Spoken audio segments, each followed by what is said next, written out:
Bitcoin की जो कीमत है $1,04,000 से ज्यादा, जो कि पाकिस्तानी 2,93,00,000 रुपए से ज्यादा बनती है। सन 2009 के अंदर 50 बिटकॉइन मिलते थे एक ब्लॉक को अनलॉक करने पे। पाकिस्तान ने 2000 megawatt of electricity bitcoin mining और एआई डेटा सेंटर्स के लिए मुख्तस कर दी है। पाकिस्तान डोनाल्ड ट्रंप और अमेरिका के मजीद करीब हो। पाकिस्तान एक बहुत ज़हीन कौम है, ये बहुत कमाल चीजें बनाते हैं। सिंपल सॉफ्टवेयर होते हैं लैपटॉप के अंदर, आप जाएंगे अपने लैपटॉप के अंदर, आप सर्च करेंगे, आपको ऐसे सॉफ्टवेयर मिल जाएंगे माइनिंग सॉफ्टवेयर कि 2140 2140 तक बिटकॉइंस खत्म हो जाएंगे। क्रिप्टो कॉन्फ्रेंस हुई है 2025।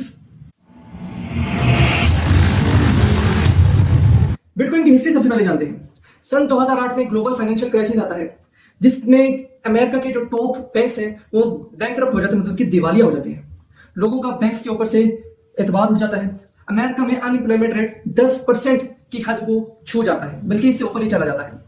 फिर यहां पर एंट्री होती है सतोशी नाकामोटो की सन 2009 के अंदर। ब्लॉकचेन, जिसका सबसे पहला ब्लॉक, जिसको हम जेनेसिस ब्लॉक भी कहते हैं, इसको सतोशी नाकामोटो सबसे पहले बनाते हैं और एज अ रिवॉर्ड जिसमें से 50 बिटकॉइन मिलती है। अब इस जेनेसिस ब्लॉक में वो मैसेज को हाइड कर देते हैं। वो मैसेज कोड करता है एक द टाइम्स, जो कि यूके का एक मशहूर अखबार है, उसकी एक लाइन को कोट करता है, जिसमें लिखा होता है द टाइम्स 3 जनवरी 2009 chancellor on the brink of second bail out for banks. जिसका साफ मतलब सिर्फ ये होता है कि हमें एक ऐसे मनी सिस्टम की जरूरत है जिसमें ना कोई करप्ट बैंक और ना ही हुकूमत दरमियान में कंट्रोल करती हो। एक्चुअली में हम समझते हैं कि बैंक का किरदार क्या होता है ट्रांजैक्शंस में। मिसाल के तौर पे मेरे पास यूएस डॉलर्स है या फिर मेरे पास पाकिस्तानी रुपीज है और मैंने एक आपको सेंड करने हैं, तो फिर क्या होगा, इसमें से दरमियान में बैंक रोल अदा करेगा। मैं बैंक को दूंगा, बैंक वेरीफाई करेगा कि जो मैं पैसे दे रहा हूँ वो फेक तो नहीं है, और जो मैं पैसे दे रहा हूँ बैंक को, कहीं वो उतने पैसे मेरे अकाउंट में है जितने मैं दे रहा हूँ, उससे कम ही होने चाहिए, उससे ज्यादा होंगे तो कैसे मेरे अकाउंट से पैसे वो जा सकते हैं। तीसरी चीज ये चेक की जाती है कि बैंक इंश्योर करता है कि अगर मेरे पैसे आपको मिल जाए तो उसके बाद मेरे अकाउंट से पैसे कट भी हो और आपको मिल भी जाए। ठीक है, ये तमाम चीजें बैंक इंश्योर करता है और इसकी बैंक अपनी फीस भी चार्ज करता है। कभी 5 रुपए होता है, कभी कितने % होता है, वो एक मैटर करता है कि आपने कितनी अमाउंट सेंड की है। लेकिन सतोशी नाकामोटो का जो पर्पस था, एक यही पर्पस था कि एक ऐसा मनी सिस्टम हो जिसमें बैंक्स का रोल ही ना हो, ना ही हुकूमत का रोल हो। ये सब एक एल्गोरिथम, मतलब कि कंप्यूटर ही कंट्रोल करता हो। ये एक ऐसा मनी सिस्टम चाहते थे जो कि पर्सन टू पर्सन हो, पीयर टू पीयर हो, जिसमें दरमियान में कोई भी एंटिटी ना हो, कोई भी स्ट्रेंथ शख्सियत ना हो जो कि सिस्टम को सेंट्रलाइज कर दे। सो सतोशी नाकामोटो ने एक डिसेंट्रलाइज्ड सिस्टम या करेंसी को मुतारिफ करवाया। डिसेंट्रलाइज का मतलब ही सिर्फ ये है कि इसमें कोई भी सेंट्रल अथॉरिटी नहीं है जो कि आपके ट्रांजैक्शंस को कंट्रोल करेगी। सिर्फ इसका मकसद, इसको इसलिए डिसेंट्रलाइज करेंसी कहा जाता है। अब समझते हैं कि बिटकॉइन माइनिंग क्या होती है, इसमें ब्लॉकचेन टेक्नोलॉजी का किरदार क्या है और फिर ये वर्क कैसे करती है, और आखिर एक बिटकॉइन माइनर को मिलता क्या है। चले इसको हम एक एग्जांपल से समझ लेंगे, जो कि इंशाल्लाह आपको इतनी आसानी से समझा देगी कि जैसे 6 साल के बच्चे को भी समझ आ जाए। क्या बात है सर, क्या बात है सर, क्या बात, ये बात है। अरे सर क्या, इसको एक एग्जांपल से समझते हैं। एक पर्सन अली है और एक सारा है। अली ने सारा को बिटकॉइन ट्रांसफर करने हैं। अब बिटकॉइन के दरमियान में कोई बैंक वगैरह तो रोल है नहीं। अब ये पैसे कैसे जाएंगे? जब अली सारा को सेंड करेगा तो फिर फौरन सारा के पास पैसे नहीं जाएंगे। जब अली बिटकॉइन सेंड करेगा तो फिर वो जो बिटकॉइन होगा, वो जो ट्रांजैक्शन होगी, वो एक मेमोरी पूल जिसको कहा जाता है, मेम पूल के नाम से जाना जाता है, उसमें एक वेटिंग एरिया का काम करता है। वहां पे ट्रांजैक्शन जाके रुक जाएगी। अब यहां पर एंट्री होती है एक बिटकॉइन माइनर की। अब एक बिटकॉइन माइनर आएगा, उस ट्रांजैक्शन को कलेक्ट करेगा और फिर एक ब्लॉक को अनलॉक करेगा। अब ब्लॉक अनलॉक ऐसे नहीं होगा। अब ब्लॉक और ब्लॉकचेन का यहां पर कंसेप्ट आपको समझाने लगा। अब माइनर के सामने एक बहुत पजल, मतलब कि एक बहुत मुश्किल मैथ की प्रॉब्लम्स होंगी जिसको उसको सोल्व करना पड़ेगा। हाँ, जब वो उस मैथ प्रॉब्लम को सोल्व कर लेगा तो फिर उसके सामने एक बॉक्स अनलॉक हो जाएगा। अब वो जो ट्रांजैक्शन है वो उस ब्लॉक के अंदर जब डालेगा तो ब्लॉक पहले वेरीफाई करेगा, वही बैंक वाला काम अब ब्लॉक करेगा। ये सब एल्गोरिथम काम करेगा, कंप्यूटर बेस्ड काम होगा। ये कोई बैंक वगैरह, कोई हुकूमत कंट्रोल या कोई थर्ड पार्टी कंट्रोल नहीं करी, ये सब एल्गोरिथम से हो रहा है। अब ब्लॉक वेरीफाई करेगा ये जो पेमेंट है, ये जो अली सारा को सेंड करना चाह रहा है, क्या ये पेमेंट फेक तो नहीं है, कहीं फेक बिटकॉइन तो नहीं सेंड कर रहा फेक आईडी की तरह। क्या ये जो पेमेंट अली सेंड कर रहा है कि इतने इसके अकाउंट में पैसे मौजूद भी है कि नहीं है। और फिर ये भी इंश्योर करेगा कि जब ये अमाउंट सारा को ट्रांसफर हो जाए तो अली के अकाउंट से इतनी अमाउंट कट भी हो। ठीक है, अब ये जब ब्लॉक अनलॉक हो गया, उसने पजल को सोल्व कर लिए, बहुत मुश्किल पजल्स होती हैं, जब पजल को सोल्व कर लिए तो फिर वो जो ट्रांजैक्शन है वो ब्लॉक के अंदर जाएगी, फिर ब्लॉक आगे ब्लॉकचेन। अब ब्लॉकचेन में आपको बताता हूं, जैसे कि मैंने आपको बताया कि सबसे पहला ब्लॉक जिसको जेनेसिस ब्लॉक कहते हैं, जिसको सतोशी नाकामोटो ने सबसे पहले बनाया था।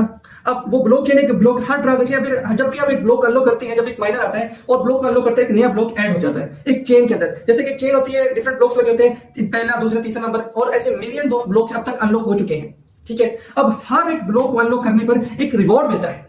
रिवॉर्ड होता है बिटकॉइन की सूरत में, जो कि सन 2009 के अंदर 50 बिटकॉइन मिलते थे एक ब्लॉक को अनलॉक करने पे। लेकिन सतोशी नाकामोटो ने इसके ऊपर एक बड़ा रूल सेट कर दिया कि हर 4 साल के बाद एक हाल्विंग इवेंट लगेगा, जिसका मकसद ये कि पहले अगर 50 बिटकॉइन मिलते थे, 4 साल के बाद वो बिटकॉइन की तादाद आधी होगी, फिर मजीद 4 साल के बाद वो बिटकॉइन की तादाद मजीद उससे आधी होगी, जो कि अब ये जो 2024 में एक हाविंग इवेंट लगा था, जिसके बाद बिटकॉइन जो रिवॉर्ड मिलते हैं वो 3.125 बिटकॉइंस मिलते हैं एक ब्लॉक को अनलॉक करने पे। अब होता है कि जब एक ब्लॉक, अब ये ब्लॉकचेन अब तक काफी सारे ब्लॉक्स अनलॉक हो चुके हैं। अब अगर मिसाल के तौर पर अगर 14 ब्लॉक अब तक अनलॉक हो चुके हैं, अब ये अब इंश्योर किया जाएगा उस ब्लॉकचेन की तरफ से। अब ये जो नया ब्लॉक आ रहा है, कहीं ये कोई फेक ब्लॉक तो नहीं है। अभी जो ब्लॉक आ रहा है ये 15 नंबर का ही ब्लॉक है ना, तो इस ब्लॉक के अंदर अपनी एक स्पेसिफिक आइडेंटिटी होती है कि इसका पिछले जो ब्लॉक है उसके साथ रिलेशन क्या, मतलब कि पिछले 14 नंबर है तो इसका 15 नंबर हैश होगा, इसकी एक स्पेसिफिक आइडेंटिटी होगी, फिर ये जाके इस ब्लॉकचेन में ऐड हो जाएगा और एक ब्लॉकचेन का ये सिलसिला चलता रहेगा। लेकिन याद रहे, अब तक काफी सारे बिटकॉइंस जो है उसको माइन कर लिया जा चुका है ऐसे ब्लॉक्स को अनलॉक करके, और दुनिया में टोटल 21 मिलियन बिटकॉइंस हैं, जो कि एक हाविंग इवेंट के बाद आधी होती जा रही है तादाद। और ये एक अंदाजा है कि 2140 तक बिटकॉइंस खत्म हो जाएगी, लेकिन ट्रांजैक्शन तो चलती रहेंगी। अच्छा, अब इस सारे प्रोसेस के अंदर आप सोच रहे होंगे कि माइनर को क्या मिला। हाँ, एक और चीज आपको बता दूं कि जब ये ब्लॉकचेन का ब्लॉक ऐड हो गया तो वो सारा उसकी पेमेंट ट्रांसफर हो चुकी है सक्सेसफुली, सारा कुछ मिला, सारा खुश है। अब सवाल ये होता है कि बिटकॉइन माइनर को क्या मिला है। बिटकॉइन माइनर को भाई मिलता है वो जो उसने ब्लॉक को अनलॉक किया ना, उस ब्लॉक को अनलॉक करने में जितने भी बिटकॉइन जो कि अब 2024 के बाद मिल रहे हैं 3.125 बिटकॉइन मिल रहे हैं, वो बिटकॉइन उसको मिलेंगे। और एक बिटकॉइन की जो कीमत है $1,04,000 से ज्यादा, जो कि पाकिस्तानी 2,93,00,000 रुपए से ज्यादा बनती है। एक बिटकॉइन की कीमत 3.125 बिटकॉइन मिलेंगे माइनर को। उसके साथ एडिशनल, जैसे कि हम बैंक के थ्रू जब हम पैसे ट्रांसफर करते हैं तो बैंक हमें एक फीस चार्ज करता है, वैसे ही जब अली सारा को सेंड करने लगा था पैसे, वैसे उसने एक ट्रांजैक्शन फीस भी एडिशनल रखी थी कि ये जो एडिशनल ट्रांजैक्शन फीस है अब ये किसको मिलेगी, ये भी माइनर को मिलेगी। एक और बात आपको मैं बताता चलूं कि एक ब्लॉक के अंदर 1000 से 3000 तक की ट्रांजैक्शन रखी जा सकती हैं। तो मिसाल के तौर पर अब अली की तो मैंने एक मिसाल आपको दी है, ऐसी तो हजारों लाखों ट्रांजैक्शन मेम पूल के अंदर पड़ी होती है। और माइनर जो है वो ऐसी 1000 से 3000 तक ट्रांजैक्शन एक ब्लॉक के अंदर डाल सकता है मिसाल। तो फिर इससे हमें पता चल सकता है कि जितनी भी ट्रांजैक्शन वो ब्लॉक के अंदर डालेगा, वो ट्रांजैक्शन की जितनी भी ट्रांजैक्शन फीस होगी वो सब भी माइनर को जाएगी, और उसके साथ प्लस रिवॉर्ड भी माइनर को मिलेगा। ये सारा हमें पता लगे कि ब्लॉकचेन क्या होती है, ब्लॉक्स क्या होते हैं, माइनिंग क्या होती है, ये सब पता लग गया। अब आपको एक और क्वेश्चन आपके दिमाग में चल रहा होगा कि यार इतने बड़े जो कॉम्प्लेक्स फार्मूला कि एक इंसान कैसे सोल्व कर लेता है। मैं आपको बताता हूँ, ये इंसान करता ही नहीं, ये है सिंपल सॉफ्टवेयर होते हैं। लैपटॉप के अंदर आप जाएंगे, अपने लैपटॉप के अंदर आप सर्च करेंगे, आपको ऐसे सॉफ्टवेयर मिल जाएंगे, माइनिंग सॉफ्टवेयर, जो कि क्रिप्टो करेंसी में, अभी तो मैं स्पेसिफिकली बिटकॉइन की बात कर रहा हूं, लेकिन माइनिंग सॉफ्टवेयर आपको मिल जाएंगे लैपटॉप के अंदर आपके, जिनको आप जाके डाउनलोड करेंगे, फिर वो सॉफ्टवेयर काम करना शुरू कर देंगे माइनिंग पे। कोई पैसा आपको चार्ज नहीं करेंगे, आपने जस्ट जाना है और ब्लॉक्स को अनलॉक करना है और ब्लॉक को ऐड करना है, और दैट्स ऑल। अच्छा, एक और चीज आपकी जो क्वेश्चन आपके दिमाग में आ रहा होगा कि इसी के साथ एक क्वेश्चन आपके दिमाग में ये भी आ रहा होगा कि ये जो अब सबसे पहले जो बिटकॉइन उसने कैसे लिए, तब तो कोई ट्रांजैक्शन नहीं थी। मेरे भाई, ये आपको समझने की जरूरत है कि बिटकॉइन के पाने के लिए, उस बिटकॉइन माइनिंग के लिए ट्रांजैक्शन लाजमी नहीं ब्लॉक में ट्रांजैक्शन डाले। वो तो एक जब भी ब्लॉक अनलॉक होगा तो माइनर जाके अपनी मजीद कमाई के लिए ट्रांजैक्शन को भी इसमें डाल देता है, ताकि ट्रांजैक्शन फीस भी उसको मिल जाए और फिर वो ब्लॉक में अनलॉक करके जो उसको रिवार्ड मिलता है। असल जो मकसद होता है माइनर को होता है ब्लॉक को अनलॉक करना, उसको ब्लॉकचेन में ऐड करना। ये है ब्लॉक और ब्लॉकचेन का कंसेप्ट, जिसके बेस के ऊपर ये सारा बिटकॉइन और ये क्रिप्टो करेंसी वर्क कर रही है। बल्कि जब भी ब्लॉक अनलॉक किया जाएगा तो इससे उसको रिवॉर्ड के तौर पर मिल जाएगा। अच्छा, अब इसके लिए सारा मैथ को, इतने बड़ी बड़ी प्रॉब्लम्स को सोल्व करना, ये सारा काम उसके लिए ये सारा सिस्टम करेगा, जो कि इसके लैपटॉप के अंदर एक सॉफ्टवेयर उसने डाउनलोड किया हुआ है। अब इस सॉफ्टवेयर जब डाउनलोड इतनी बड़ी बड़ी प्रॉब्लम्स को सोल्व करते हैं, तो आपको पता है जब बड़ी बड़ी प्रॉब्लम्स को सोल्व किया जाता है, मींस दैट कि एक आप गेम भी जब खेलते हैं, कोई हाई लेवल की गेम खेलते हैं, तो आप एडिशनल ग्राफिक कार्ड अपने कंप्यूटर के लगवाते हैं कि वो स्मूथली वर्क करे, ठीक है, और आपके कंप्यूटर हाई विजुअलाइजेशन आपको दे और हीट अप ना हो। ये आप करते हैं ना, जब इतना बड़ा सॉफ्टवेयर आपकी माइनिंग कर रहा है और इतनी बड़ी बड़ी प्रॉब्लम सोल्व कर रहा है, तो फिर अब प्रॉब्लम्स जो है वो ज्यादा डिफिकल्ट हो रही है। वजह ये है कि जब ज्यादा माइनिंग करने वाले आ जाएंगे, शुरू में जब माइनिंग करने वाले बहुत कम थे, तब जो प्रॉब्लम्स थी, मैथ प्रॉब्लम जो सोल्व करनी पड़ी बहुत आसान होती थी, और कंप्यूटर का जो सॉफ्टवेयर था उसको बहुत हल्का वर्क करना पड़ता था। लेकिन जैसे वक्त गुजरा है, उसके बाद माइनिंग करने वालों की तादाद लाखों में हो चुकी है, और अब एक मुकाबला है कि मैं फार्मूला तोड़ूंगा या मैं एक ही ब्लॉक का फार्मूला तोड़ा, एक बंदा तोड़ सकता है फार्मूला, आप सारे नहीं एक ब्लॉक को तोड़ सके, सब में ऐसा नहीं हो सकता। कोई एक का ही फार्मूला काम करेगा जो कि इस प्रॉब्लम को सोल्व करेगा, और फिर वो टूट गया उसके मतलब फिर उसको पैसे रिवॉर्ड मिलेंगे। अब जब इतने ज्यादा लोग हो गए तो फिर एल्गोरिदम ने कुछ इस तरह काम किया कि वो अब जो फार्मूला है, जो मैथ प्रॉब्लम्स है, वो इतनी डिफिकल्ट हो गई है कि अब उसके लिए जो सॉफ्टवेयर को ज्यादा वर्क करना पड़ता है। जब ज्यादा वर्क करेगा तो फिर वो एक लोड पड़ जाता है कंप्यूटर के ऊपर। तो इसीलिए कंप्यूटर के साथ कुछ मशीन्स को बाजार से खरीद के आपको मशीन्स मिल जाएंगी, सीपीयू की तरह ही होती हैं, उनको लगा दिया जाता है जो कि वर्क करती है और आपके जो लैपटॉप के अंदर जो सॉफ्टवेयर है वो स्मूथली वर्क करता है। तो इसमें आपका क्या आता है, आपका एक मशीन की कॉस्ट आएगी, मशीन है जो लैपटॉप के ऊपर भी काम चल जाएगा। कोशिश करेंगे किसी हल्की क्रिप्टो करेंसी से शुरू कर लें। उसके बाद आपका जो कॉस्ट आएगा, असल आपकी कॉस्ट आती है इलेक्ट्रिसिटी की। जब आप कोई मशीन लगाएंगे फिर लैपटॉप भी आपको 24 घंटे आपको ऑन रखना पड़ेगा और सॉफ्टवेयर काम करे। जब सॉफ्टवेयर काम कर रहे हैं तो उसकी चार्जिंग भी ज्यादा फास्टली खत्म होगी, ठीक है ना, और आपको बिजली पे लगा के रखना पड़ेगा। तो फिर भाई ये होगा कि आपकी बिजली का खर्चा अच्छा खासा होने वाला है। सो बिजली का खर्चा है। सो अब मेरे ख्याल से आपको बिटकॉइन, ब्लॉकचेन, बिटकॉइन माइनिंग और बिटकॉइन माइनर को मिलता क्या है, आपको एक एक चीज बहुत अच्छे से समझ आ चुकी होगी। अब देखते हैं कि पाकिस्तान हुकूमत इसके ऊपर क्या बड़ा स्टेप लेने जा रही है कि दुनिया में खास तौर पे इंडिया तो हैरान परेशान है। पाकिस्तान की हुकूमत ने एक क्रिप्टो काउंसिल कायम कर दी है जिसको हेड हमारे वजीर खजाना मोहम्मद औरंगजेब हेड कर रहे हैं और इसके सीईओ है मोहम्मद बिलाल बिन साकिब। बिलाल बिन साकिब को अब प्राइम मिनिस्टर का स्पेशल असिस्टेंट भी क्रिप्टो और ब्लॉकचेन के ऊपर बना दिया गया है।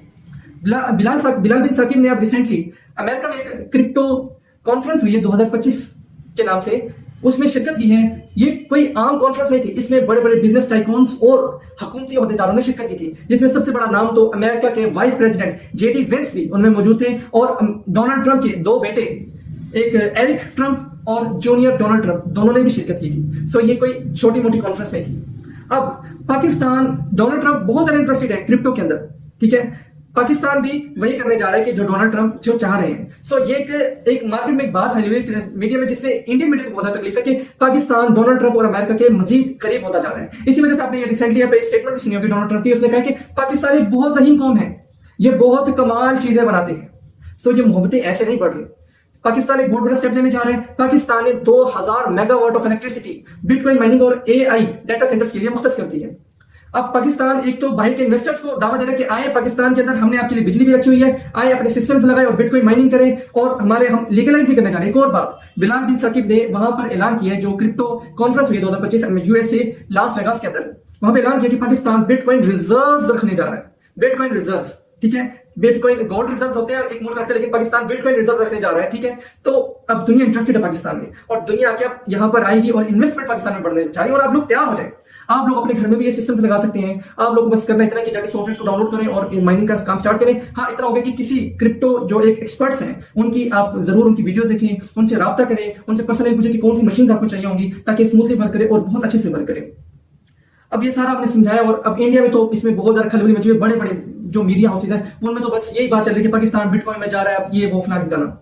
अच्छा, पाकिस्तान कुछ डिफिकल्टीज भी फेस करनी पड़ रही है, जिसमें सबसे पहले कि फैटफ, जिसका पर्पज ये है कि टेररिज्म फाइनेंसिंग को रोका जाए और मनी लॉन्ड्रिंग को रोका जाए। पाकिस्तान को यह इंश्योर करना होगा कि जो बिटकॉइन को लीगलाइज करने जा रहे हैं और बिटकॉइन रिजर्व रखने जा रहे हैं, इस पर यह इंश्योर करना होगा कि किसी भी टेररिज्म एक्टिविटी में ये बिटकॉइन पाकिस्तान की यूज ना हो, ना ही किसी मनी लॉन्ड्रिंग इससे की जा सके। इसे पाकिस्तान को कुछ ऐसे रूल्स और पॉलिसीज बनाने की जरूरत है और कुछ ऐसे एल्गोरिदम से पे काम करने की जरूरत है कि इंश्योर किया जा सके कि ऐसा कुछ भी ना हो और सब कुछ लीगल हो और एक पाकिस्तान को एक प्रॉस्पेरस और एक दुनिया का उभरती हुई मैशत बने। और पाकिस्तान का जो ख्वाब है 2047 तक पाकिस्तान को दुनिया की 10 बड़ी मैशत के अंदर देखना, वो भी कामयाब हो सके। पाकिस्तान जिंदाबाद।